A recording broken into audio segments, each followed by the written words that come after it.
what I was showing him was this picture here of these statues that were found over in Egypt, Upper Egypt, of black men that were placed there or carved out of solid granite thousands of years ago.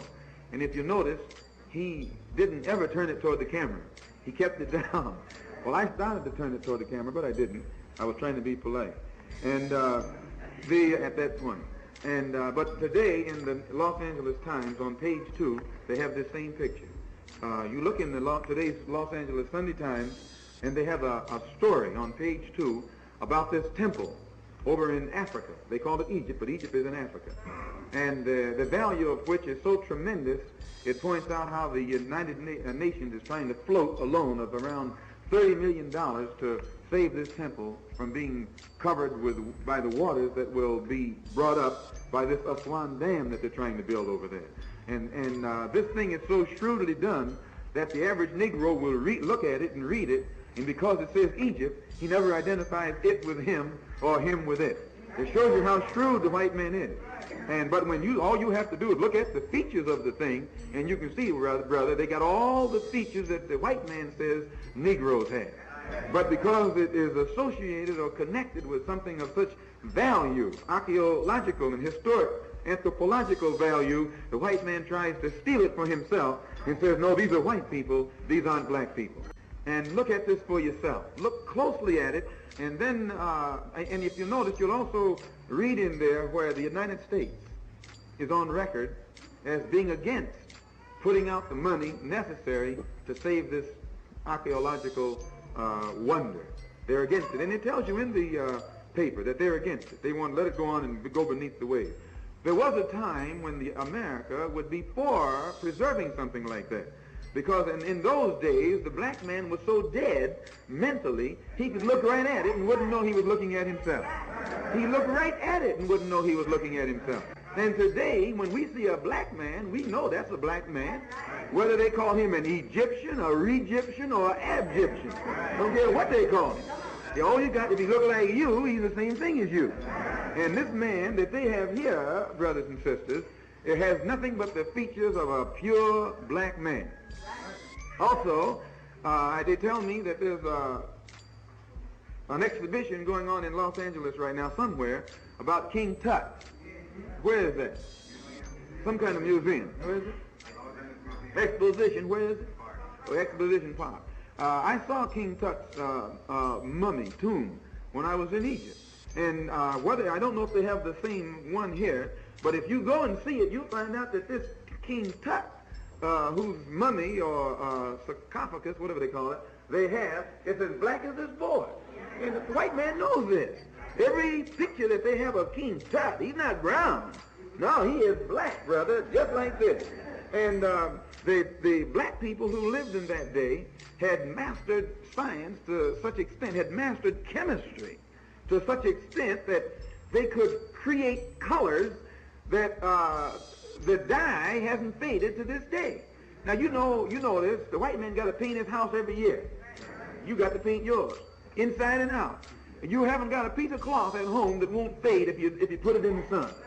But yet these black people back there could make dye that has retained the color, same grade quality, right down to the day from 5,000 and 6,000 years ago. They were master chemists. And this tomb, and I guess this mummy, is gold encrusted. They had so much gold back then. In fact, those were the people who discovered gold. They knew what gold was. White man didn't know what gold was. And they encrusted their mummies with gold and beautiful colors and just laid them there. And finally, when the white man discovered them, he was shook up and wondered, how could these people back so long ago, supposed to be dumb, know so much about so much, know so much about so many things that he doesn't know about today. And usually when he projects these findings, these wonders, these relics from the past, when he projects them into this particular society now, our poor, dumb people, number one, they usually don't go and look at it. You don't find very many Negroes in museums.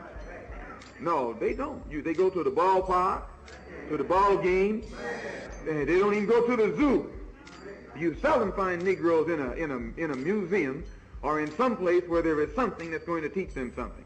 And again, I'm not knocking Negroes saying this. I'm talking to you and me. As Minister John said, there's no strangers here today. We're having a little family chat. And when you have a family chat, you can talk the faults as well as the liabilities as well as the assets.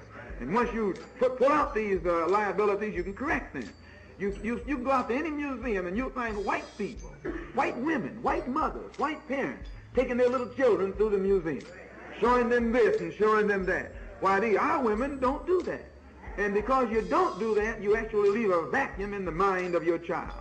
So now I don't know what this exhibition consists of these Egyptian relics that on display out here. But as Allah blessed me to see it when I was in Egypt at the Cairo Museum, all of these splendors that belong to that ancient civilization along the Nile that has shocked the white man are relics right out of the past of the black man. And as a rule, you don't have any white man who doesn't know this. He will only contend with you if he thinks that you don't know what you're talking about. But then when the deal goes downhill, if he won't admit that they're outright black, he'll say, well, they got black blood.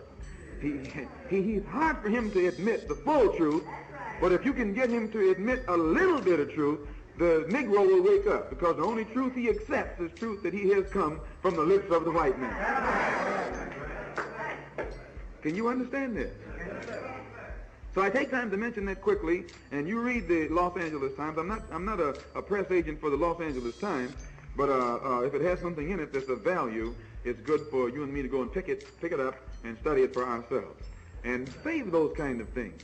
And then when you're in a discussion with one of these crackers who are trying to bring you and me down, drop it on him. Say, look, boss, what I found in your paper.